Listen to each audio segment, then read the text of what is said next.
Hi everyone, and welcome to this third video all about revising for your exams this year in 2022. Again, I am focusing on revising for biology, but a lot of the tips that I include in this will probably help with any subject. So welcome back. If you haven't already watched the first two videos in this series, then please go back and have a look on my channel. I'll quickly talk about what I've already covered in a moment, but if you haven't met me before, my name is Kayla. I'm a science teacher here in the UK, and I've been teaching for a number of years now, and I've designed this just because I wanted to try and give students the best opportunity. Doesn't matter where you are in the country or in the world even, I want to share all the knowledge that I have about revising successfully for your exams. So, this week so far, on Monday I uploaded a video where I talked about specifically what's coming up in the 2022 exams and how important this is. You need to know what's coming up in the exam this year because it is quite different to normal. It is not the whole specification as normally would be assessed. Instead, it is specific topics, and I run through all of those in my session that's already uploaded, and you can find that on my channel now. I've made a playlist of all these videos. Yesterday, I discussed where you can go online and in other places to find brilliant resources to help you with your revision.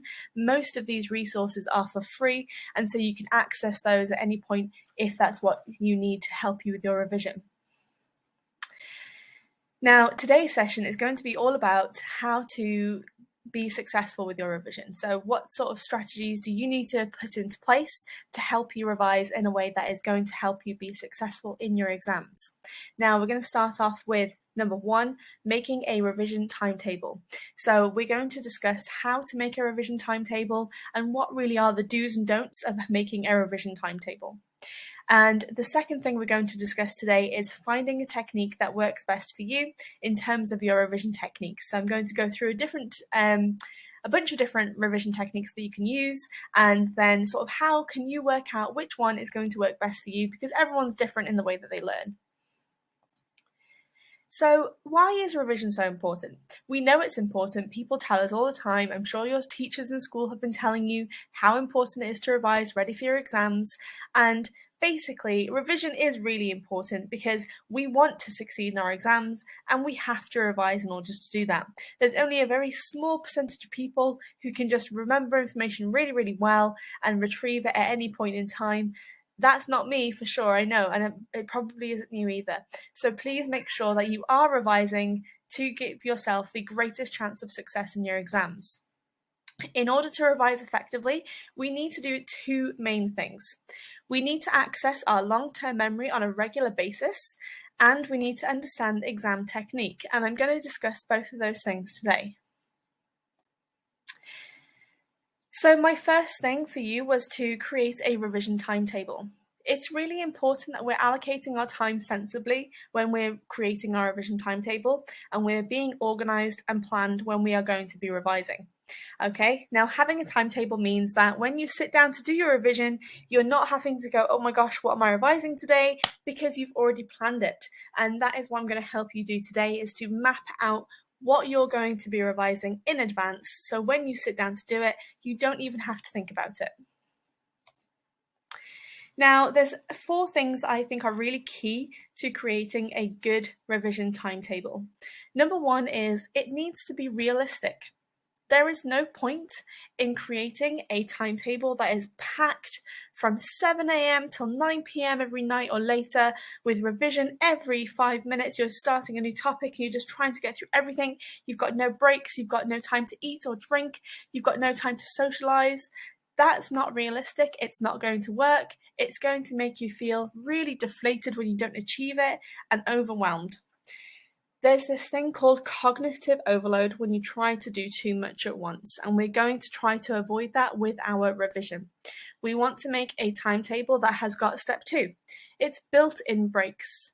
Your brain can only focus for about 20-25 minutes before it starts to lose interest and is not going to be taking in or retaining information anymore. We need to have breaks in our timetable. And if you plan for those breaks, you know they're coming up, so you're more likely to be focused in the time that you are revising. Use your breaks well to go and grab a drink, go for a quick walk, get a change of scenery, have a chat with someone in your house, take the dog for a walk, whatever it is that you need to do to help you get a bit of a change of scenery and a fresh mind for when you come back into your revision a bit later. You need to have a plan. Now, I've already talked about this, but I mean, instead of just saying, right, I'm going to revise biology paper 1 today, you need to say which topic you're planning on revising and how are you going to revise it. What activity are you planning to do? Are you going to do a past paper, or are you going to watch a YouTube video? Are you going to go onto Seneca Learning? Are you going to go through your revision guide? This is what I mean by having a plan, is not just saying which topics you're going to revise, but how you're going to revise them and writing that out the night before. Now, I would also say it's important to mix up your subjects because you don't want to spend all your time just revising one topic or one subject and then you run out of time to do the rest. So you do need to think about how can you plan your timetable with the time you have left to get a good mixture of all your topics in before the exam starts. And to do this, you're going to want to look at the exam board website again, or your school timetable. I'm sure you already have an exam timetable somewhere to see which exams are coming up first and revising for those first, and then sort of revising in a schedule that aligns with the exam timetable. Okay then, so this looks like a lot, but this is an example of a revision timetable that I've created. I've only included biology on this one because this is what I've been focusing on with you this week. But you could obviously have a different topic or a different subject in the morning compared to the afternoon. That would be totally up to you. I probably would say stick to one subject for a morning to give you a good amount of time, and then maybe switch it up a little bit for the afternoon after lunch. Now you can see here that my revision timetable is starting off at 8 o'clock with breakfast, because it's really important that you do eat enough during the day when you are revising, because your brain uses lots of calories when it's revising. You have to keep feeding it. I've also allocated half an hour just to set up your desk area or wherever it is that you're working before you get started, so that you've got everything that you need and you haven't got an excuse to stop and go and look for it when you're halfway through revising a topic. So this is where I would say make sure that you get everything ready, get everything, paper, pens, whatever it is that you need, all laid out on your desk in that half an hour before you actually get started on your revision. If you're printing out past papers, get that done beforehand. If you are planning on watching YouTube videos, you could get them all on your browser ready so that you haven't got to go looking for them in your allocated revision time. You want to be as organized as possible. And you can see that what I've done is I've inbuilt 5-minute breaks sort of every half an hour or so in between topic revision. The only time I haven't done that is when you have a YouTube video as your half an hour of revision, because that's not as much of a cognitive overload compared to, say, doing past papers, which is going to be a lot more draining on your brain. Now you can see I have built in as well a bit of time in the afternoon on the so on the other side here, you can see for the Monday afternoon from 3 o'clock for about half an hour. You want to do this is write your revision plan for tomorrow.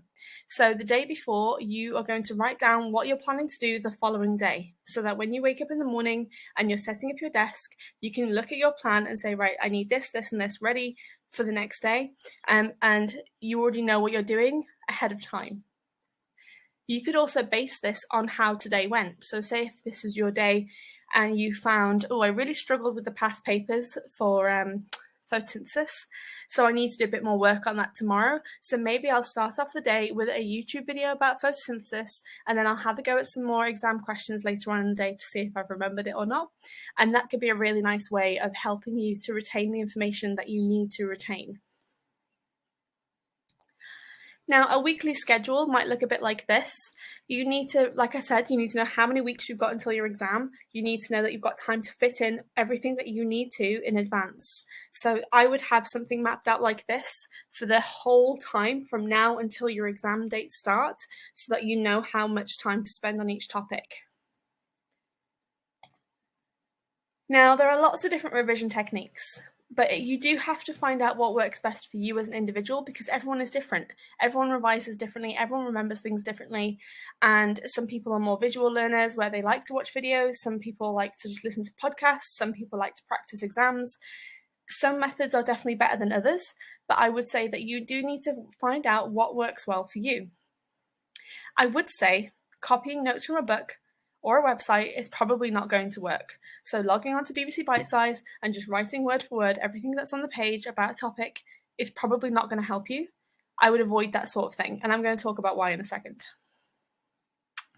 So, retrieval practice is a technique that we use a lot now in schools because we are aware that you have got long-term and short-term memory, and retrieval practice is about taking information from the long-term memory, bringing it to your short-term memory for use, and then storing it back into your long-term memory when you're finished with it.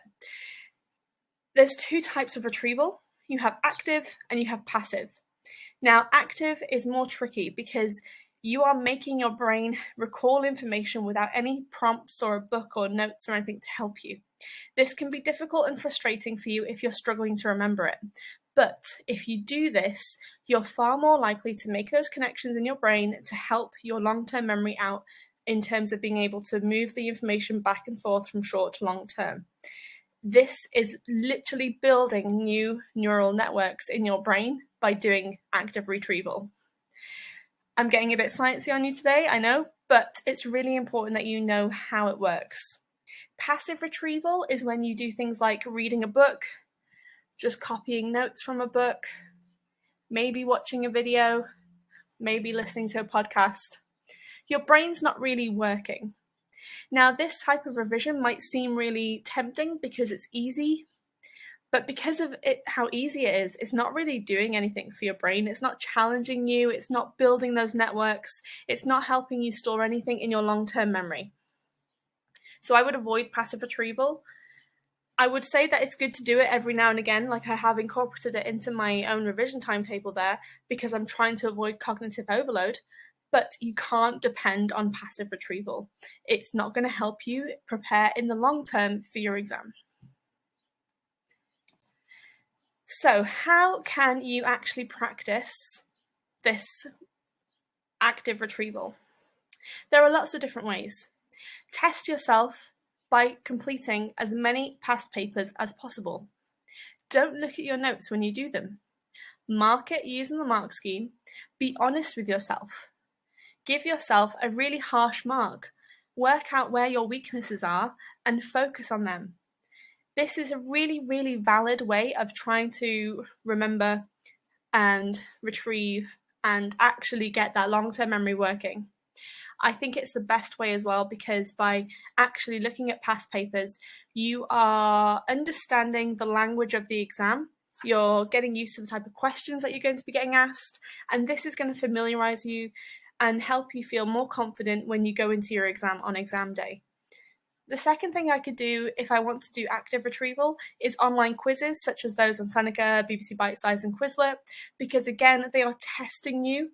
Don't use your notes, just do the quizzes, and then when you get your score at the end of the quiz, you can then practice those topics. Those are your weaknesses. You need to try and review the topics that you're getting wrong, not keep going over the things that you're getting right, because that's not helpful. Another thing you can do is like a brain dump. So you just get a piece of paper, you write down everything you can remember, let's say about digestion, and you just go to town writing down everything you can remember, drawing diagrams, whatever it is that you need to do. Then you go back to your book, maybe your course book, maybe your actual exercise book from school. You go to digestion and you say, right, what did I miss? What have I not remembered? And then you fill that in with a different colour. When you look at your paper then, you can see one colour is the stuff that you're comfortable with, the other colour is what you need to focus on. And this helps you sort of target your revision. So you're not revising a whole topic, you're just revising the stuff that you can't remember, which is really useful to help you get more done in less time. Really, really useful technique. So some other techniques that you can use is quizzing your friends and getting them to quiz you. I think it's a really fun way of revising. I used to do this a lot when I was a student myself. So me and my friends would get together and we would just sit there and go through our revision guide and just ask each other questions. The other person wouldn't be allowed to look at their book because that's cheating and it's not active retrieval. And then we would go through and help each other with what we got wrong. Another great strategy is to take a topic, let's say photosynthesis. Can you explain to a family member what photosynthesis is? Can you tell them the ins and outs? Can you recall it? can you do it in a way without going, well, it's kind of like this. I know this is involved, but you can't really tie it all together. If you can explain something, that means that you understand it really well. And if you can't explain it to another person who doesn't know a lot about it, you are not mastering that topic just yet. So you need to go back and revise it some more. So it's a good way, again, of sort of practicing and working out where your weaknesses are. Another thing you can do, and this would probably be classed more as passive revision, but is to make some fact cards with information. It could be general facts, it could be label diagrams, it could be keyword definitions, and just flick through them, a couple every night before bed. So you'll keep repeating that same information, that you're seeing it over and over again. You're more likely to retain it the more you see it. And then I am going to say it again, just do past papers. If nothing else, if you don't do anything else, if you don't have time for YouTube, you don't have time for podcasts or Seneca Learning, just look at past papers, please. That will definitely help you. And one more thing I wanted to quickly talk about with you was that it's really tempting for us to revise the things that we know because it gives us this little happy boost. We get these little endorphins going around our body when we get a question right because we know it. And that's really tempting then to just focus on those topics, but it's not helpful. If you're struggling, that means you're learning. Every time your brain hurts, it's because your brain is having to build new neural pathways to help you remember something. And that is so important for your revision. So remember that. If it's tough, that means it's working. Okay? So take that with you as your final bit of information for today. If it hurts, it means it's working. If your brain's going, oh my gosh, this is too much, you might need a break, but you also are working hard. And I know I keep saying one more thing, but get enough sleep, drink enough water, eat good food. All of these things will help you as well. Well, thank you for your time again today.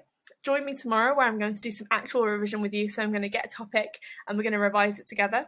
And then if you have got any questions, please feel free to leave them in the comments and I'll do my best to get back to you. And if not, you can check out my Facebook page as well. It's all linked below in the description. Have a wonderful day and I'll speak to you soon. Thank you very much.